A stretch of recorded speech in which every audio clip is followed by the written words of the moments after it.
धन्यवाद सभापती महोदय। महाराष्ट्रातील एक गंभीर विषयावर अर्धा तास चर्चेला मला बोलण्याचं दिल्याबद्दल आपला आभार मानतो। आणि मागच्या अधिवेशनामध्ये, मागच्या नागपूर येथील हिवाळी अधिवेशनामध्ये हा प्रश्न माझे मित्र आणि विधान परिषदेचे सदस्य सन्माननीय संदीपजी जोशी साहेबांनी हा प्रश्न उपस्थित केला होता। आणि तो प्रश्न नागपूर जिल्ह्यातील ग्रामीण भागातील अनेक गावांमध्ये स्मशानभूमी नसल्याबाबतच्या संदर्भात होता। त्यात उत्तरही विभागाने दिला। त्या उत्तरामध्ये महाराष्ट्रातल्या संपूर्ण महाराष्ट्राच्या अनेक जिल्ह्यांची स्थिती त्यात दर्शवली।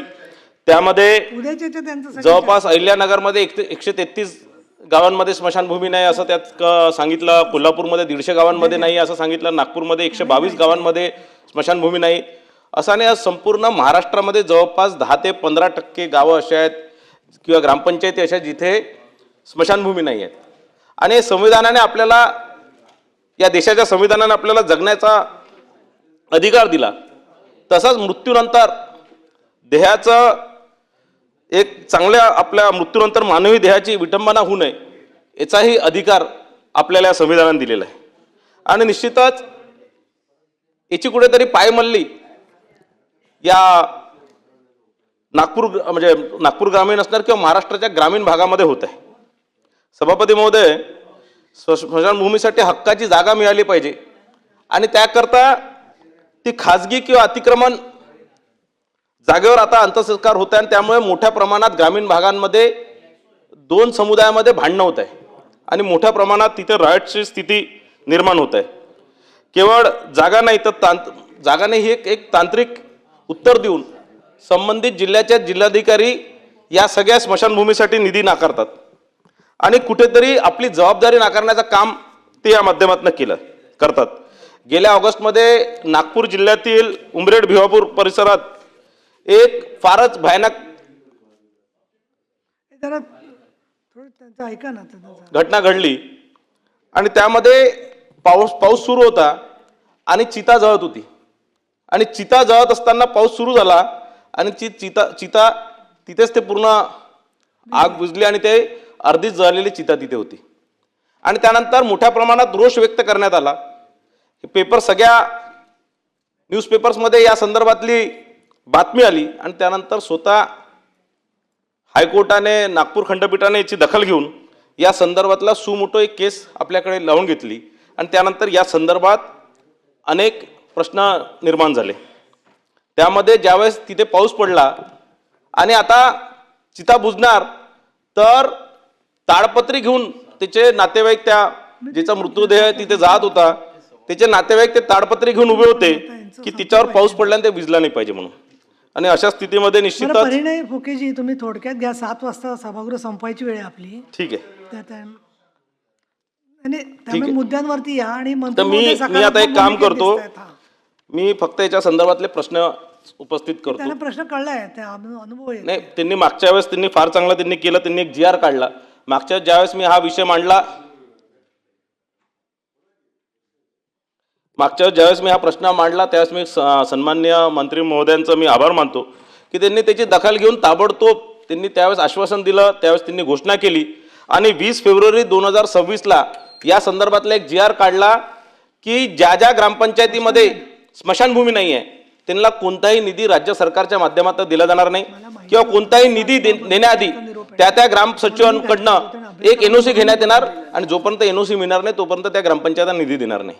पण नुसतं मंत्री महोदय हे केल्याने काही होणार नाही। जोपर्यंत आपण एक मिशन मोडवर, जोपर्यंत आपण या सगळ्या ग्रामपंचायतीला जागा उपलब्ध करून देत नाही, विशेष करून महसूल विभाग आणि ग्रामविकास विभागाने जोपर्यंत संयुक्तरित्या काम करून आणि मिशन मोडवर पुढच्या 6 महिन्यात, वर्षभरात आपण उरलेल्या जेवढ्या 10-15% या महाराष्ट्रात ग्रामपंचायती आहे, जोपर्यंत एखादी योजना लागू करत नाही। कर्नाटक सरकारने एक योजना लागू केली, त्या स्मशान कँकर म्हणून एक योजना आहे, त्यामध्ये ह्या जागा उपलब्ध करून देण्याच्या संदर्भात त्यांनी फार चांगली ती योजना ही केली। जवळपास 5-7 हजार गावांना त्यांनी स्मशानभूमीची जागा उपलब्ध करून दिली। मला या माध्यमातून प्रश्न आहे की या धर्तीवर आपण अशा प्रकारची एखादी योजना आपण आपल्या महाराष्ट्रामध्ये राबवणार काय? आणि हा प्रश्न जो नागपूर जिल्ह्याच्या 204 गावांपासून जी सुरुवात झाली, त्या 204 गावांच्या स्मशानभूमीबाबत न्यायालयाने जो अहवाल मागितला आहे त्यावर शासनाने आतापर्यंत नेमकं काय कायदेशीर कारवाई केलेली आहे? ज्या 85 गावांमध्ये जागा वन विभागाच्या अतिरिक्त आहेत त्यांच्या हस्तांतरांचा प्रस्ताव केंद्र सरकारकडे पाठवण्यात इतका उशीर का झालेला आहे किंवा विलंब का झालेला आहे आणि त्यात दोषी कोण आहेत? संपूर्ण महाराष्ट्रात ज्या शेकडो गावांमध्ये जागा उपलब्ध नाही तिथे आगामी 6 महिन्याच्या विशेष भूसंपदा मोहीम राबवून जागा मिळवून देणार काय? ज्या ठिकाणी जागा आहे पण शेड नाही तिथे आगामी पावसाळ्यामुळे आपत्ती व्यवस्थापनातून निधी तात्पुरता शेड उभारले जातील काय? म्हणजे पुढे यासारख्या घटना होऊ नये याच्यासाठी आपण काही उपाययोजना करणार काय? आता हा माझा प्रश्न आहे. ही चर्चा संपेपर्यंत मी 10 मिनिटं वाढवते वेळ. बोला.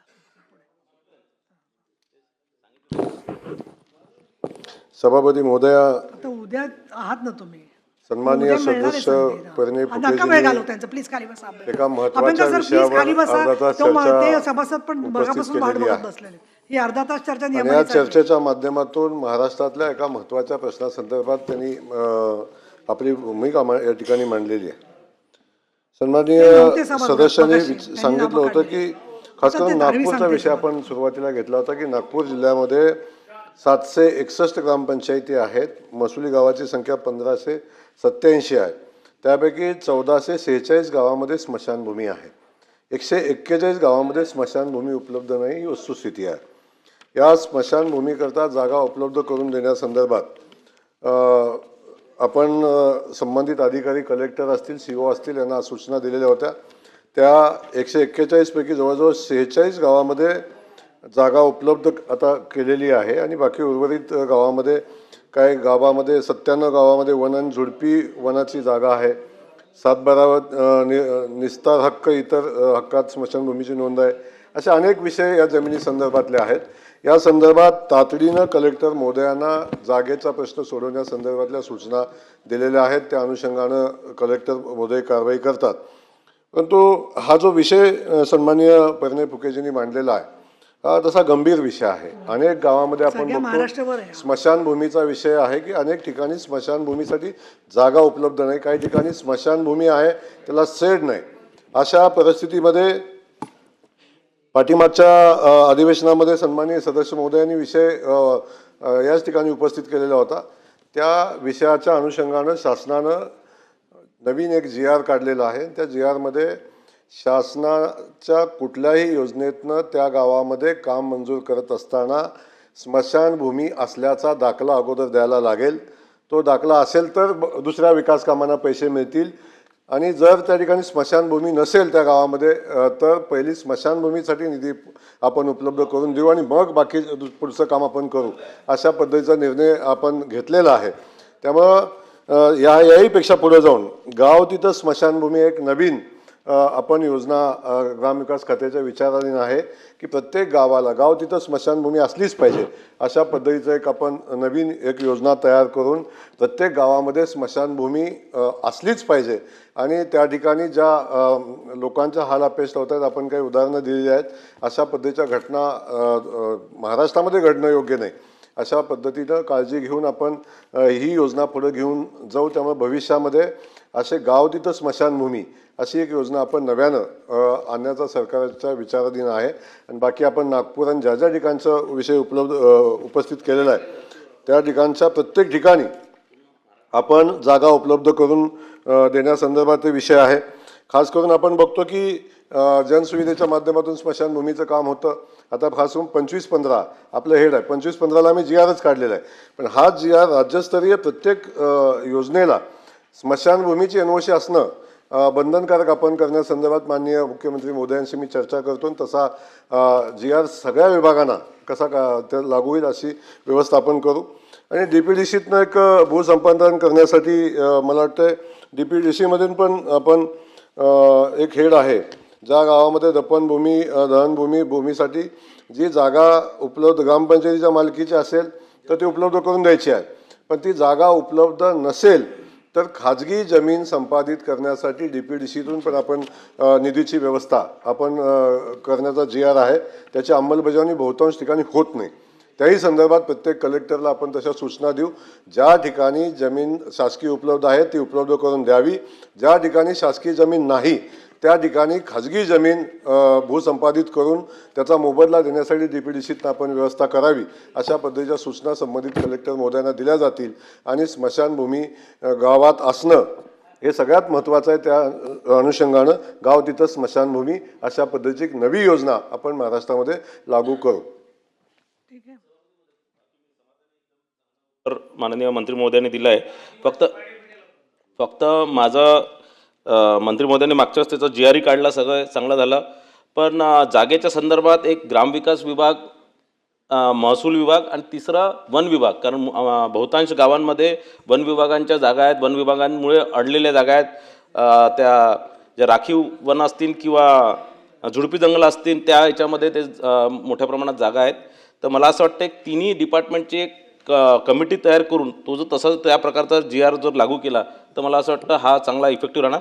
पण एक माझा मंत्री महोदय आपल्याला एकच प्रश्न आहे की हे टाईम बाउंड प्रोग्राम आपण जी योजना जी आपण सांगितली एकदम चांगली आहे, आपला उद्देश चांगला आहे आणि आपण करणार आहे मला पक्का. पण एक टाईम बाउंड प्रोग्राम लागू करून पुढच्या वर्षभरात आपण हे करू शकू, याच्याकरता आपण काही उपाययोजना करणार का? बस हाच माझा प्रश्न आहे. नाही, सभापती महोदय, सन्माननीय परिणय फुकेजींनी जो मुद्दा उपस्थित केला की महसूल विभाग असेल, ग्रामविकास असेल आणि वन विभाग असेल अशा संयुक्त कमिटी करण्यासंदर्भातला विषय आपण घेतला. पण मी तातडीनं अधिवेशन चालू असताना किंवा अधिवेशन संपल्या या तिन्ही विभागाची आपण एकत्रित, तिन्ही विभागाच्या मंत्री महोदयांना, सचिवांना बोलवून आपण एकत्रित बैठक करू आणि त्या ठिकाणी जे जे प्रश्न जागा उपलब्ध करून देण्यासाठी आहेत त्याच्यावर चर्चा करू. आवश्यकता भासली तर कमिटी आपण स्थापन करू आणि याचे जे जे प्रश्न आहेत ते प्रश्न आपण मार्गी लावण्याचा प्रयत्न करू. सन्माननीय अय्यर साहेबांनी आदिवासी पाड्या संदर्भातली भूमिका मांडलेली आहे. नक्की आदिवासी पाड्यामध्ये तर अनेक ठिकाणी आपल्याला असे अनुभव येतात की जेव्हा एखादे बॉडी आपण आणताना झोळीत घालून बॉडी आपल्याला न्यायला लागते, तिथं रस्त्याची व्यवस्था नाही. अशा ठिकाणी रस्ते देण्यासंदर्भात ते शासन तत्परतेनं विचार करते आणि ते हक्क आहे त्या गावाचा किंवा त्या आदिवासी पाड्याचा. त्या अनुषंगानं शासन कारवाई करेल अशा या निमित्ताने मी सांगतो.